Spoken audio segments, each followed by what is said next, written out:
All right, all right, all right. The next geners continue to step up their games, challenge the big guns, the goats, seeing what the goats are made of every single day now. So Rafa, as we know, had a big challenge against Shapovalov, and then was going in against Zverev, who beat him in Madrid. But Rafa came out big, big, big, which I predicted, by the way. I did predict that. I knew Rafa was looking forward to that. And maybe the hungriest guy on the tour right now. Let me know if I'm right or wrong on this. I think Tsistipas is the hungriest player on the tour. He just has this look about him like he really, really wants to break through. He really wants to win a big one.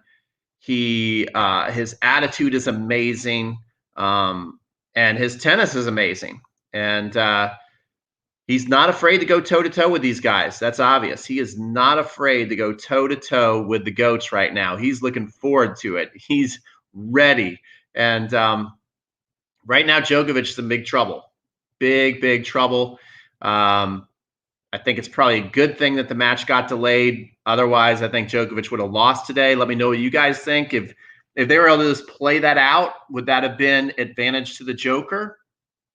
Or Tsitsipas? I personally think Tsitsipas was handling the conditions better.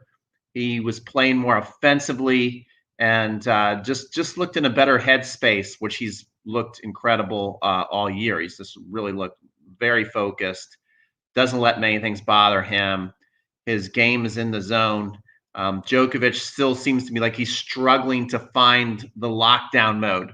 We know that when Djokovic can get in lockdown mode, it seems almost impossible to win a point against him. Like he literally, like ask Medvedev, that finals of the Australian Open, that was lockdown mode. Like there's nowhere to hit, there's nowhere to go. Djokovic gets everything, and if he gets a weak ball, he can put it away.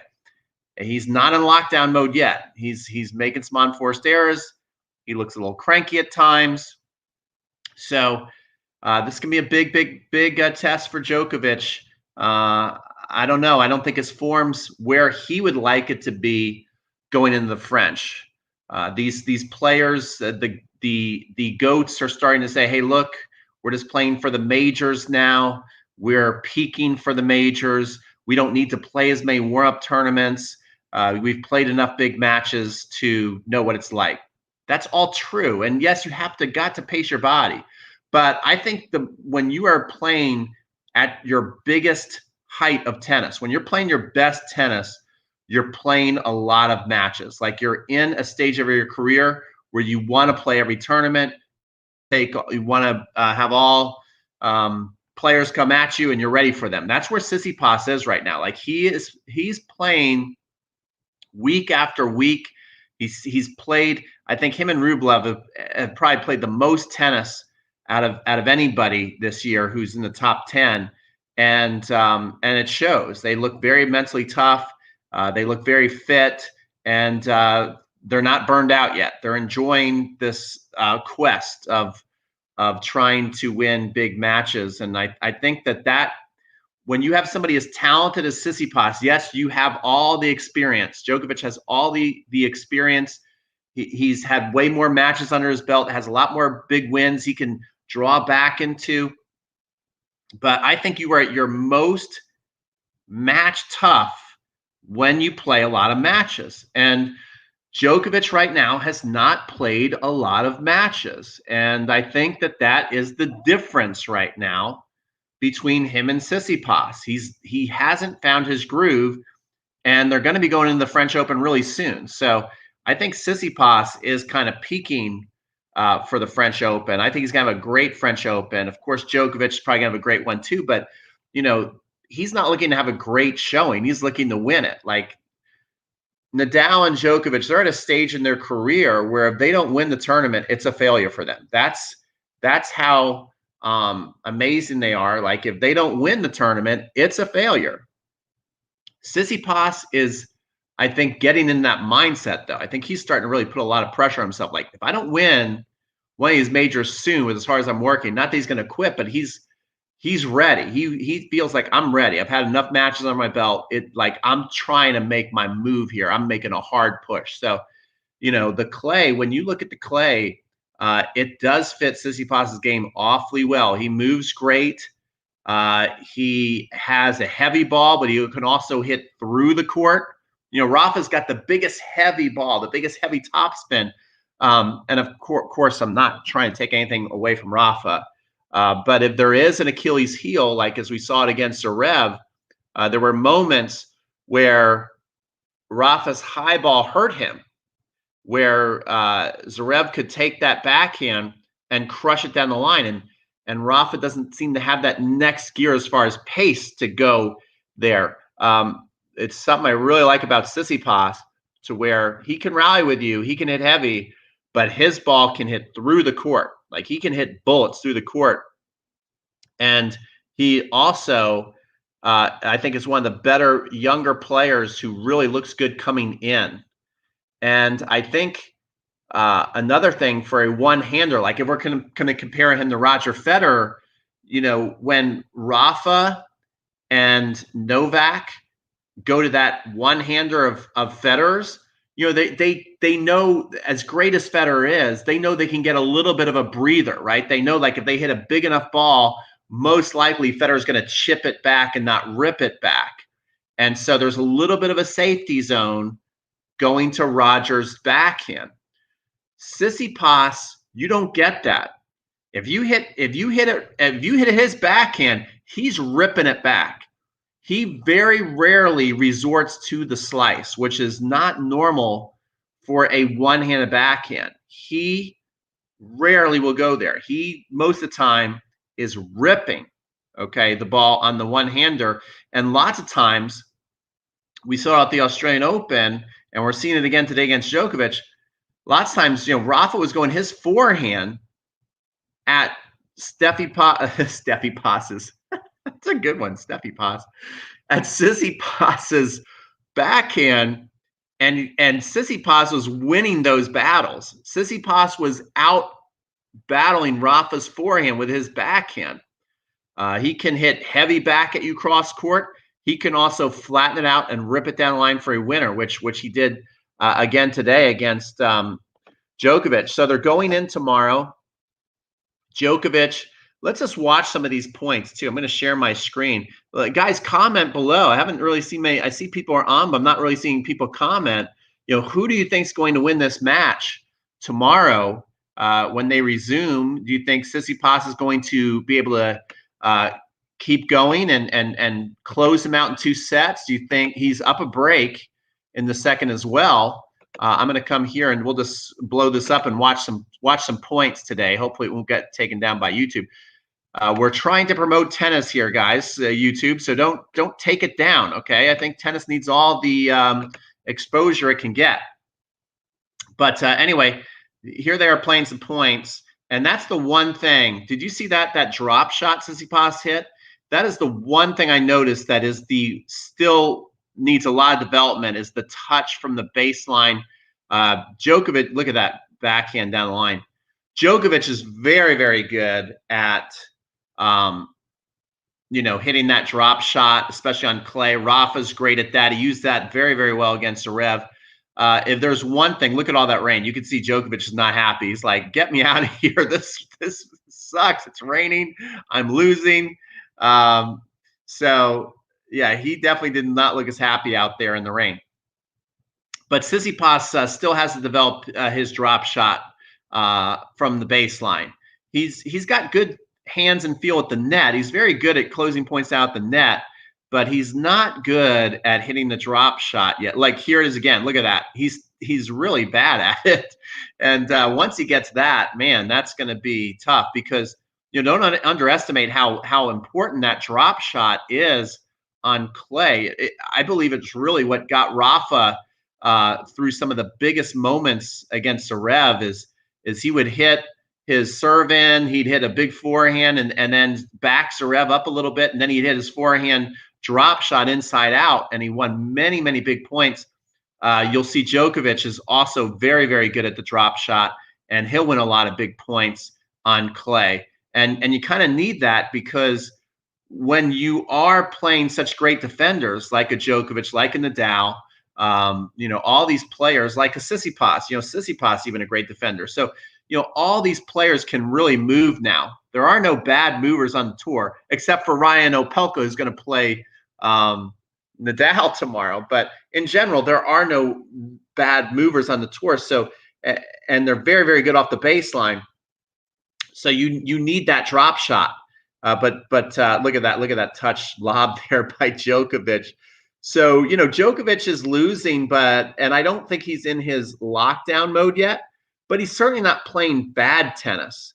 I don't think we could say, oh, Djokovic is just like he sucks out there. He's got, I think he's just not found his form yet. I think he'd like to be further along where he is. Going into the French Open, I think he'd like to feel he's peaking a little more. But remember, when he gets to the French, it's 128 draw. He's not going to have to play Tsistipas in 2 days like he did in this tournament. This tournament, you're getting thrown right into the fire because of the smaller draw. There's the see, Djokovic usually makes that. But you see, he's looking up at the umpire there going, man, why are we still playing out here? It's raining. Like, I want to get off this court because I don't like these conditions. And I don't like the way my opponent is like moving me all over the place like a rag doll. You watch this match, there's a great forehand by Djokovic. If you watch this match, Tsistipas, mostly the dictator. There he is. He's slicing one of those, but then boof, like that one-hander is awesome. Look at that. Bop.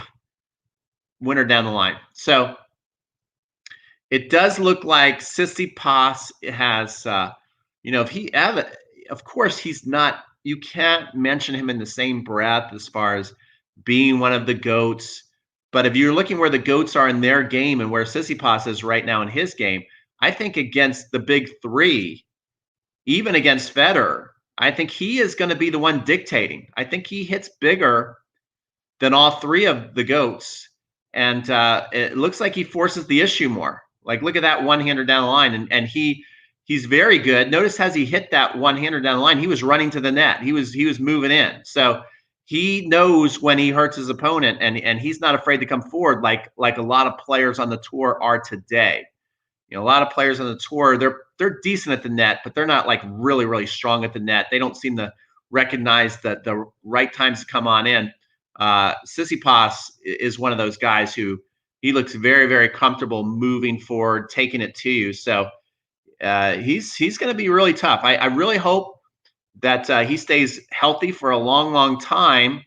And I really hope his attitude stays where it is right now. And I kind of hope he wins sooner than later because he really deserves it. It's hard when you're working so hard to sustain that level of intensity and focus and be so close, and you keep getting denied on winning it all, because that's clearly what he's trying to do here. He's clearly in a headspace to where he wants to win a major. He doesn't want to get to a semifinal. He doesn't want to get second place. He doesn't want to have announcers saying, oh, he's getting so much better. He's at the point of his career where he's like, I want to win now. I am really ready. And I believe I can do it. Look at that 4-1 Tsistipas there. So he really is playing some great tennis, guys. Let me know, who do you think is going to win tomorrow? Is the racket is the ball on Tsitsipas's racket here, and can he pull it out? Let's stop sharing the screen. Let's see what we're looking at. Who likes Djokovic? I like Djokovic. So we've got a lot of comments all of a sudden.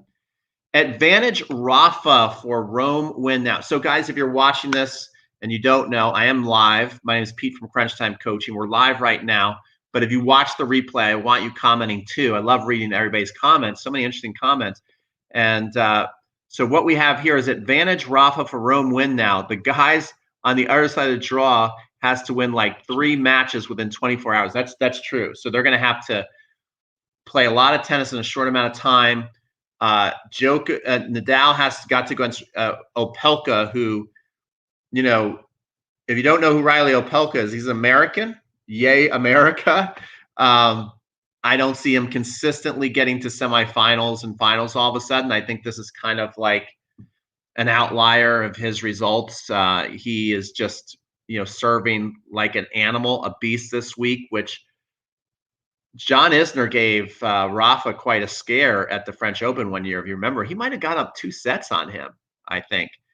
So this is a match I'm sure Nadal is going to be worried about, because whenever you have somebody who can take the racket out of their hand with your serve, it can be very frustrating.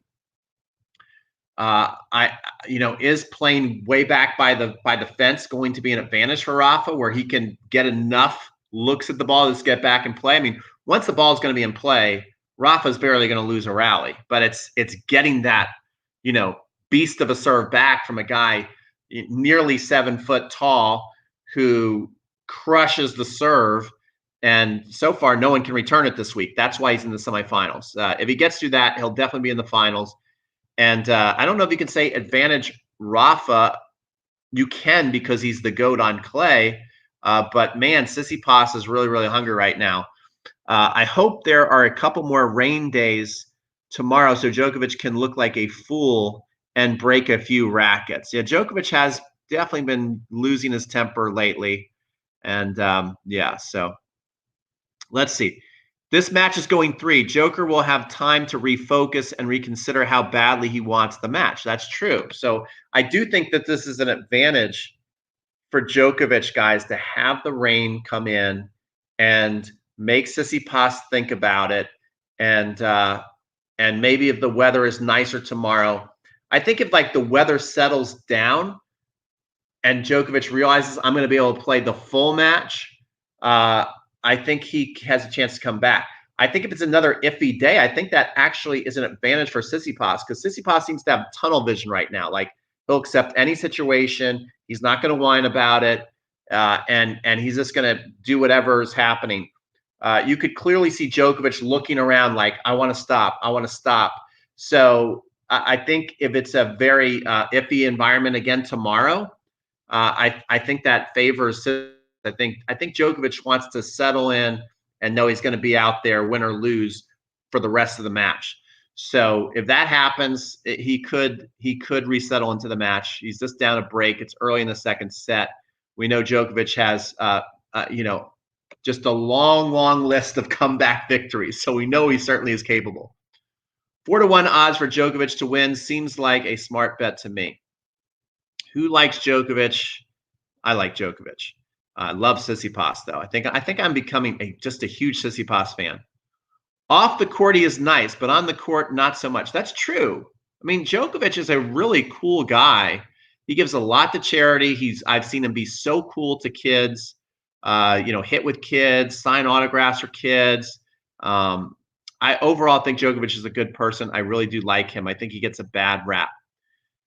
If Opelka can hold serve, he can beat Rafa. That's true. I think Tsitsipas, with a good draw, will get to the Roland Garros final. But that good draw, no matter how good the draw is, he's going to have to go through probably a Djokovic or Nadal to get to the final. So is there really a good draw out there? Tsitsipas certainly has the capability. If I had to pick, if it's not Rafa, who will it be? I'd pick 2 guys. I'd pick Tsitsipas maybe ahead of Djokovic right now, then Djokovic next, and then Dominic Thiem's like a long distance. He's just so good on clay, but he seems to be in trouble. Thiem. Normally, you'd pick him to get to the finals. Wait till Nadal starts moving through him. Moving him, though. Yeah. Well, that's the thing. Of course, wait till Nadal starts moving him, but you got to get the serve back. Okay, so we're talking about we're going kind of back and forth. So I know it's maybe tough for you guys to pick up, but we're live here, and I'm seeing comments. Nadal is going to play Riley Opelka, who's got a massive serve, and one of the comments is, wait till Nadal starts moving him. Okay, now Nadal's going to be able to move him on his serve, on Nadal's serve game, so maybe that will make Opelka tired, if that's where you're going with that. And maybe Opelka will start missing more serves. That could be. But on Opelka's serve, if he doesn't get tired, he might not have many opportunities to get him moving. Like his serve, I watched Ivo Karlovic's serve at the Cincinnati Open. He was on a practice court. He was serving flat balls that literally almost spiked over the fence. Like, I'm not kidding, guys. Like, the ball was maybe that much higher. He could serve the ball over the fence. That's what these guys have to look at when they play like an Isner or Riley Opelka or an Ivo Karlovic. And Opelka has maybe a little bit better ground strokes than a John Isner, certainly way better than Ivo Karlovic.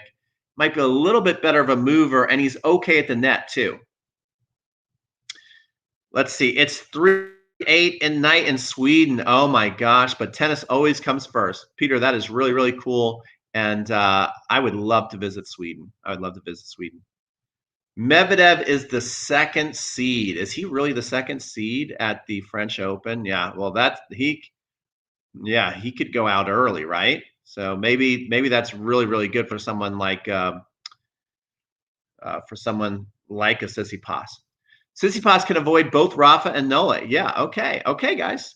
I stand corrected. That you guys are very, very smart. I love it. Nadal's is still fast. I don't think Opelka can get that many aces against Nadal. I don't know. Thiem's new girlfriend is too hot. Maybe that's why he's not doing well now. I'll have to look that up. I did not look to see.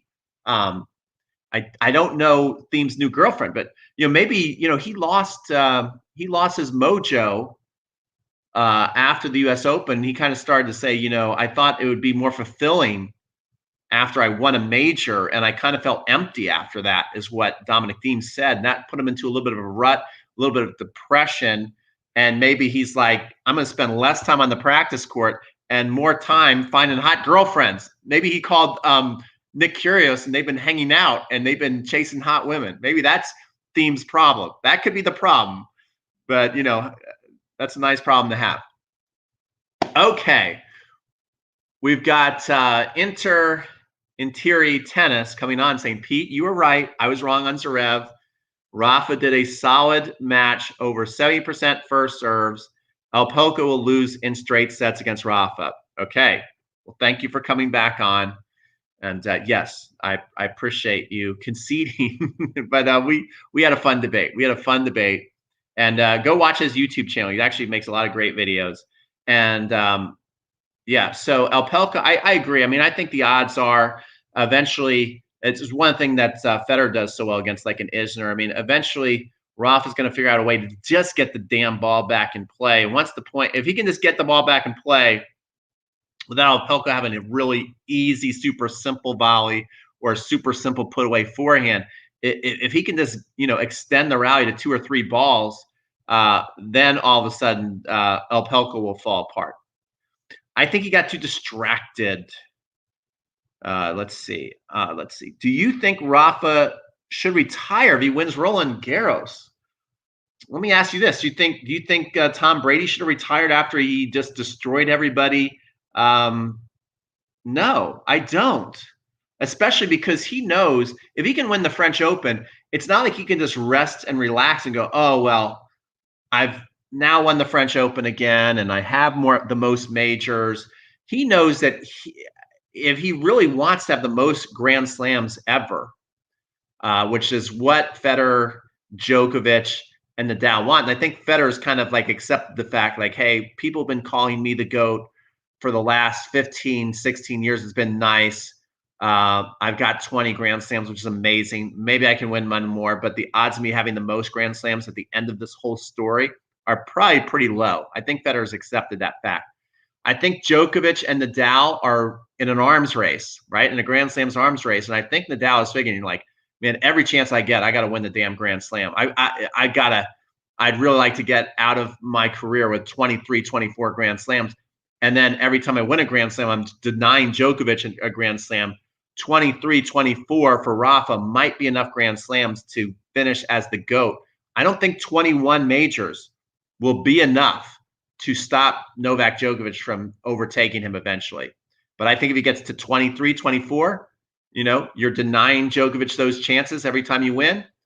That might be enough breathing room. You can either spend your testosterone on the court or you can spend it with women, but you can't do both. That is a brilliant comment. And I think that's the decision that Kyrgios has made. And you really can't blame him, can you? All right. When you have a big serve like Isner or Opelka, do you elect to serve or receive? Well, you got to serve. Absolutely, you serve. Ethan says Fed is still the GOAT. I think Fed is always going to be the greatest in people's mind as far as like the greatest champion, like what we envision as a champion of class, elegance, shot making, likability, perfection. But I'm sorry, guys, he's not going to be the GOAT. Whoever wins the most Grand Slams is going to be the GOAT. And so it's either going to be Rafa or Novak. And I don't see them losing that title for a long, long time. Roger is my favorite player, by the way, so don't think I'm hating on Roger. Okay. Roger is the GOAT, says another one. People are like loving on Roger. Roger, hopefully you'll see this live stream and know that people love you, and we'd love to see you come back and win Wimbledon. Win that Wimbledon. You know, Djokovic will lose against Tsistipas. I saw the match. Rain saved Djokovic 2 times. But in the end of the day, Tsitsipas is hitting the ball cleaner than Novak. It will be a final between Rafa and Stefanos, which, you know what? That's a good final. That's what I'm really liking about Stefanos Tsitsipas. You know, really, if you look back a year or two ago, no one had established themselves as a next gener that if it was a final between Rafa and anybody else, not Novak or Roger, you'd be pretty disappointed. You'd be like, oh, who cares? I'm not even going to turn on TV. Tsitsipas is working his way in there, kind of like Andy Murray-like, I guess, where when he gets to the final, you're like, oh, this is a pretty good final. Tsitsipas is a pretty awesome player. Like, he's the real deal. And so I'm just so proud of Tsitsipas. He's really working his way into where now all of a sudden that's becoming a marquee matchup. Those are 2 legit big names that tennis fans want to see play. Tsitsipas, Nadal. Obviously, it's bigger, Djokovic, Nadal. But I almost think, let me know what you think about this. This is going to hurt Djokovic fans' feelings. I almost think it's a more interesting matchup. More interesting tennis to watch Tsitsipas Nadal than Nadal Djokovic. I think it's more fun to watch. I think Djokovic Nadal, it's just a little bit too much of the same. I don't think that they've had some amazing clashes. I mean, in Australia, both of them could barely walk, but it still doesn't have that stylistic difference that people love to watch, like Federer Nadal, right? I mean, when you look at it, Djokovic Nadal, you could say, is a better rivalry. I mean, they've had some just unbelievable battles, and they've been. It's just so hard to say this, but you know, they've been winning more consistently over the years after 2012 than Roger has. So in a way, that's a better rivalry, but it can't compare to the stylistic rivalry of Federer Nadal, right? It just can't. So I'd rather watch Tsitsipas Nadal than Djokovic Nadal. I hate to say that, but that's just Federer Nadal is boring. Just backhand spamming by Rafa. Yeah, but then Federer takes. I mean, come on. Did you see the final? Young whippersnapper? First of all, I love the name. I always say I love the name. But young whippersnapper. First of all, how young are you? And did you see that final in 2017, the Australian Open? That was thrilling. That was amazing. I think Sinner will make the semis. Maybe. A lot of people really love him. Jason Bourne is on. The Bourne identity. Why did Tsitsipas handle Nadal's topspin at his backhand so well? It took Federer so many years to figure that out because he is better. One thing, you know, I would say that Federer is better off the slice backhand than he is off the topspin backhand. He has an amazing topspin backhand. It's beautiful. It's perfect. It's Roger Federer. But Tsitsipas actually could definitely improve his slice backhand, and he's much more comfortable, which is a dream. Not many one-handers can say this. He is much more comfortable hitting topspin backhand than a slice backhand. That's rare for a one-hander. I mean, for me, especially since I am a, I don't know if you guys know this, if you're on, I'm a teaching pro. I'm a coach.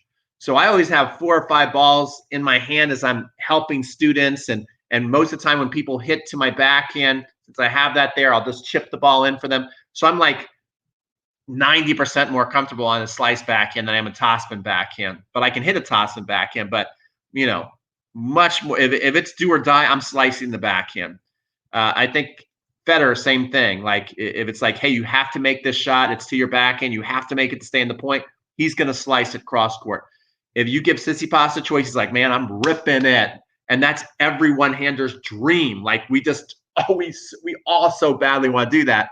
And he has that ability. And I think that that's the difference, when Djokovic and Nadal are like going over there for some rest period, like, whoa, this dude like loves this. He's taking my topspin and he's right back at me. He's hitting winners down the line. So it's fun to watch. I like that. I think Serena will lose in the 3rd round. Barty will win. Golf will go far. Coco Gauff, she is really, really taking off. She's playing great tennis. She's maturing very fast. Do you think Rafa's forehand is better or worse compared to, for example, 2008? That's tough to say. I mean, I think overall in general, Rafa is maybe not, obviously he probably has lost a little bit of speed as far as court coverage, but he has way many more skills. And I'm not trying to say the forehand's better or worse now, but he's definitely a much better player today, even losing a couple steps than he was in 2008, because he's just developed so much over the years. He's one of the people that just keeps adding to their game. Djokovic, the same thing. Even Federer, you look at Federer, he came out perfect, but he still got better every year. You have to get better every year to keep up with his talent. So Nadal, developed an incredible slice backhand. It's just nasty. I don't know if you've ever seen his slice backhand live. It's sick. The thing, like, it's going over the net. It's going fast. It's skidding low. It's going away from you. His backhand slice is awesome. His volleys are really, really good. He obviously has perfected big point play. So, I mean, overall, Nadal's better today than he was in 2008, which is incredible. What is my favorite match ever? There's just too many, guys. There's just too many great matches. I can't pick one. That's how awesome tennis is. I growing up, one of my favorite matches growing up was McEnroe versus Connors U.S. Open semifinal on Super Saturday. Of course, you got the Federer Nadal Wimbledon final. That was amazing. You got the Djokovic Nadal Australian final where they literally gave each other chairs to sit down on. I thought that was something, you're not going to see ever. So lots of amazing things. That's why tennis is so great. Okay, let's see. Any more questions, comments? So let's wrap this up. Who is going to win tomorrow? Is Tsitsipas going to hold on? Is Djokovic going to come back? And I will give you my pick because I guess I haven't really picked it yet. I think Tsitsipas is at the moment, more mentally tough than Djokovic at the moment. That could change. Djokovic could work his way into the French Open and then by the end be in lockdown mode. Okay, so I'm just saying when they go out there tomorrow, I think Djokovic is Tsitsipas is a little more mentally tough. He's really knows where his game's at. He feels like he's at the peak. He's ready to win. He's hungry. I think he has more offensive tools than Djokovic, and I think that will always be. I just think he's better offensively than Djokovic. And that one-handed backhand, that's something that professionals have been used to going to when they see them. They have an opponent who's got a one-hander. They're used to attacking it. Djokovic going to get no rest over there. So I think that Tsitsipas can hold on and most likely will hold on and win that match. Of course, if Djokovic comes back and wins, am I going to be surprised? I've been saying many, many times on this channel that, you know, Djokovic, you might already, even though he has less Grand Slams than Rafa and Roger, you could already make the case that he is the GOAT because, over the last 10 years, I mean, it's not just been like a couple years where he's gotten the momentum from Federer and Nadal. Over the last 10 years, he's clearly been the best out of those three. He's won the most. It just took him longer to get started. So, and would I be surprised if, in my mind, who I think most likely is the GOAT, Djokovic, comes back and wins tomorrow? No, I won't be surprised.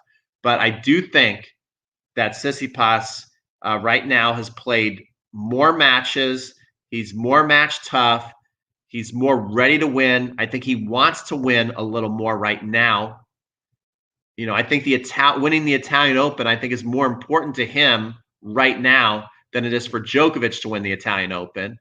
I mean, if Djokovic loses, I think he's going to be disappointed. I think he'll be pissed off. But I think he'll be able to just kind of just talk himself down and say, okay, well, it was a good warm-up match for me. I got to play and see where my game's at, and I can work my way into the French Open. I think every single match right now is for Tsitsipas. He's out to prove something, and I think if he loses, I think he gets really upset by that because I think he's really trying to show himself that I can beat these guys, and every time he gets stopped by Djokovic or Nadal, like he was a couple of weeks ago when he lost in Barcelona, I think that puts a little bit of doubt in his head. Like, gosh, I feel like I'm ready and I still can't beat these dudes. Like, what is my problem? So I think he really wants to win. On slower conditions, Tsitsipas' physical strength is an asset. Absolutely. Absolutely. All right. Okay, guys. That is it for this. On your way out, if you could do me a favor, if you could like this video up, if you could like it up, if you could subscribe to the channel, if you've never seen me before, that'd be amazing. And keep tuning in. Keep tuning in. Go watch some instructional videos too. Something to consider for the big three is how freaking big this younger generation is. Berrettini, right, 6'5". Medvedev, Zverev, Tsitsipas. Yeah, that's true. That's true. That is brutal. And I like how you say something to consider. Well, I mean, I don't think they're too worried about it because they've won so much and they are on their way out. I mean, they know when, I mean, Federer, it's probably this year or next year for sure.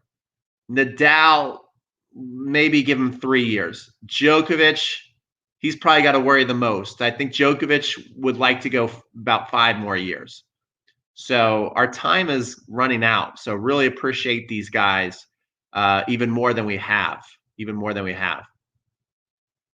All right, RF is the GOAT. Come on, champ Roger forever. That's true. I mean, he will always love Roger forever. I mean, he's definitely going to stand the test of time. He's going to be everybody's favorite. He always wins the favorite player in the tour award. Zverev is the tallest and has the worst serve. That's true. Okay, guys, thanks so much for watching. Like this video. We'll see you guys on future videos. It was fun hanging out with you guys.